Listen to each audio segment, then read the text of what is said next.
Boa tarde, eu sou a Camila, eu sou mestranda do Programa de Pós-Graduação em Tecnologia e Sociedade da Universidade Tecnológica Federal do Paraná, e eu sou orientada pela professora Marinês Ribeiro dos Santos, e hoje eu vou apresentar o meu trabalho chamado ANSA em 1967, Fotografias de Formatura de uma Escola de Costura. Pode passar, por favor. Eu começo então falando da fundadora da escola, Adélia Parron Alvarez. Ela nasceu em 1931, em Borborema, interior de São Paulo. Ainda criança, ela se mudou com a família para Novo Horizonte, também interior paulista, e lá ela fez um curso profissionalizante de costura. Já em 1957, ela fundou a ANSA, a Academia Nossa Senhora Aparecida, na sala de casa. E no início da década de 60, ela se muda com a família para Cianorte, que é no interior do Paraná. Essa foto aqui é de 1961, de quando ela se formou na Escola Carlos de Campos, em São Paulo, e ela teve aulas com a Maria Vitorina de Freitas. Já em 1967, acontece a primeira formatura do Método Elite, que foi criado por ela. Na década de 70, ela se muda mais uma vez com a família para Curitiba, onde a escola está localizada até hoje. E em 2017, ocorreu um evento dos 60 anos da escola. Pode passar, por favor. Aqui eu trago brevemente o recorte da minha pesquisa de mestrado. Então, à esquerda tem uma foto do caderno dela, de ensino, embaixo um esquema de como era isso, feito à mão, e no lado direito tenho as imagens da segunda, da quarta e da quinta edição dos livros de corte e costura Método Elite, e atualmente eles se encontram na 7ª edição, também com essa separação de roupas femininas, masculinas e infantis, e também tem a modelagem industrial, que está na 2ª edição. Pode passar, por favor. Então, depois dessa breve contextualização, eu trago aqui as 20 fotos da formatura de 1967, em Cianorte, e elas são todas em preto e branco.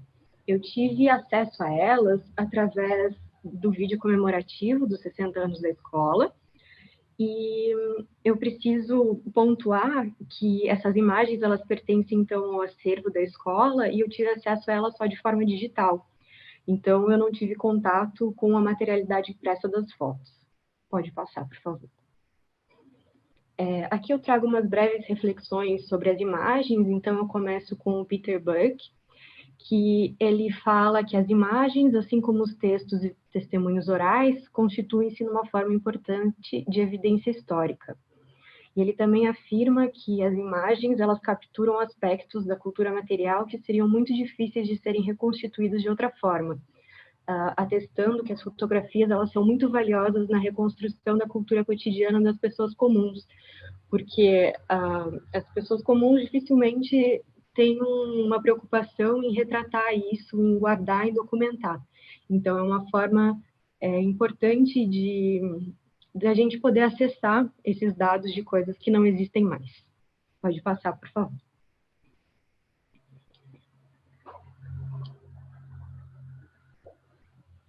Eu trago também o Mitchell, que ele se refere às imagens como uma complexa colagem de elementos virtuais, materiais e simbólicos, dizendo que é a partir delas que nós podemos ter acesso ao mundo real. Então, ele fala que entender a imagem é ter uma visão global de uma situação, ao mesmo tempo que é capturar um momento específico. E o que a imagem ela desperta nosso desejo de ver, como Lacan diria, é exatamente o que ela não pode mostrar. Essa impotência é o que lhe dá todo o poder específico que possui. Então, reiterando justamente que tão importante quanto o que as imagens retratam é o que elas deixam de mostrar, o que elas deixam de lado. Pode passar, por favor. Eu trago, então, a Ana Maria Mauad, que ela sugere uma metodologia e ela parte, então, de 3 premissas para o tratamento crítico das imagens fotográficas. A primeira delas é a noção de série ou coleção, que diz respeito à necessidade da análise das imagens a partir de um conjunto que possua semelhanças, mas também não esquecendo de ver as diferenças entre elas, em relação tanto à produção como à circulação e ao consumo. O segundo é o princípio da intertextualidade, da importância dos outros textos que adicionam significado às fotografias. E o terceiro é o trabalho transdisciplinar, que sustenta a escolha metodológica dela, histórico-semiótica, de fazer uma análise a partir dos procedimentos teóricos e metodológicos, tanto das ciências sociais como da semiótica. Pode passar, por favor. Então, para Mauad, os textos visuais, inclusive a fotografia, são resultado de um jogo de expressão e conteúdo que envolvem necessariamente 3 componentes: o autor, o texto propriamente dito e o leitor. O autor, então, faz referência ao fotógrafo, o texto é a mensagem representada através dos elementos de expressão, que são as escolhas técnicas e estéticas do fotógrafo, e do conteúdo, que são as pessoas, os objetos e os lugares retratados. E, claro, o leitor, que é quem dá significados à imagem a partir das regras culturais. Pode passar. A partir disso, então, a Mauad ela coloca que a análise das fotografias ela se dá a partir da decomposição da imagem em unidades culturais, o que resulta em 2 fichas de análise. E a definição de unidades culturais ela pega do Umberto Eco, que ele fala que uma unidade é simplesmente toda e qualquer coisa culturalmente definida e individuada como entidade. Pode ser pessoa, lugar, coisa, sentimento, estado de coisas, pressentimento, fantasia, alucinação, esperança ou ideia. Uma unidade cultural pode ser definida semioticamente como unidade semântica inserida num sistema. Pode passar. E aqui começa, então, a primeira ficha, que são os elementos da forma do conteúdo. Nela deve constar qual foi a agência produtora, qual o ano da foto, o local e o tema retratados, as pessoas e objetos retratados, os atributos das pessoas, da paisagem, o tempo retratado, se dia ou noite, e o número da foto. Pode passar, por favor. Nessa segunda ficha, que são dos elementos da forma da expressão, deve constar o tamanho da foto, o formato da foto e o suporte, e se tem alguma relação com o texto escrito, o tipo de foto, se instantânea ou posada, o enquadramento em relação ao sentido da foto, horizontal, vertical, a direção da foto, esquerda, direita, centro, a distribuição dos planos, o arranjo, equilíbrio e objeto central, e aí em relação à nitidez, o foco, a impressão visual, se está com linhas bem ou mal definidas, a iluminação, o produtor, se um amador ou profissional, e o número da foto. Pode passar, por favor. Então, eu trago novamente aqui as 20 fotografias, e a partir do preenchimento das fichas, eu fui observando alguns pontos. Pode passar. Então, o primeiro deles, volta um pouquinho, o primeiro deles é em relação ao formato das fotos. É muito sutil, mas dá para ver que elas não têm um formato todo igual. Pode passar, por favor? E aí eu fiz um esquema visual justamente para mostrar que os formatos eles diferem. Às vezes muito pouco, às vezes bastante. E como elas eram parte de um vídeo, elas estavam todas padronizadas. E isso me ajudou a perceber a diferença de tamanho entre elas. Pode passar. Essas 6 fotos eu marquei porque elas foram me chamando a atenção. Essa sequência que eu mostro para vocês é exatamente a sequência que estava no vídeo. E eu fui percebendo que elas se tratavam de um registro de uma outra formatura, porque elas têm algumas cenas em comum e que, por exemplo, daqui a pouco eu vou explicar melhor. Pode passar, por favor.